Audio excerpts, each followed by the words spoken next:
Income tax વગરનો ધંધો હોય ને તો એ ભંગારના ધંધામાં આમ સારું ઓપાશું.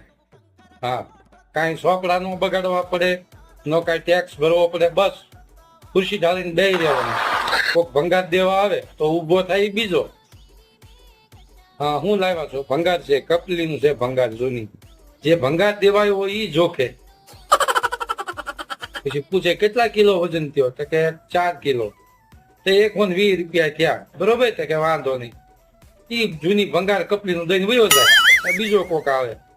આ તો ઉભો જ ન થયો હોય, આમને બેઠો હોય કે ભાઈ જૂની કપલીનું પડી હોય તો જોઈતું છે. હા, જોતો સામે ખૂણામાં ત્યાં જઈને કાઢે, 4 કપલીનું કાઢે. પૂછે કપલીનો શું ભાવ છે? તો કેટલી કપલી છે? 4. તો કે 500 રૂપિયા થાય. તો 500 રૂપિયા દઈને વયો જાય.